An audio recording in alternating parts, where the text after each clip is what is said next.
L'armée israélienne a-t-elle opéré par voie terrestre au Liban ? Dans un communiqué, Tsahal sous-entend avoir effectué une incursion du côté libanais de la frontière dans la zone d'Ita al-Shaeb, la première depuis le début de cette guerre. Mais le Hezbollah dément. Selon la chaîne libanaise Al-Mayadeen, affiliée au groupe terroriste chiite, 3 soldats d'une unité spéciale seraient sortis de l'une des bases de Tsahal en direction de la frontière, mais ils auraient été découverts par les hommes du Hezbollah et auraient alors rebroussé chemin. Selon Al-Mayadeen, le Hezbollah est déployé tout au long de la frontière, au plus près de la barrière de séparation. Le média libanais affirme par ailleurs que Tsahal voulait installer un dispositif d'espionnage, mais aurait échoué.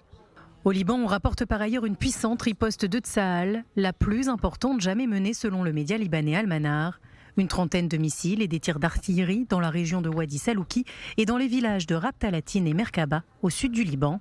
Et alors que l'Occident craint une escalade sur le front nord, un ancien chef du Conseil de sécurité nationale, Eyal Khoulata, estime qu'en cas de guerre ouverte avec le Hezbollah, le nombre de victimes israéliennes atteindrait les 15 000 morts.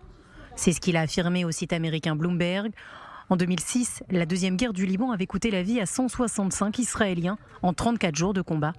Mais depuis, le Hezbollah s'est lourdement armé et est désormais considéré comme l'organisation terroriste la plus puissante du Moyen-Orient. Son arsenal est estimé à plus de 100 000 roquettes et missiles de précision répartis sur l'ensemble du Liban. Des armes qui peuvent atteindre Eilat, à la pointe sud d'Israël.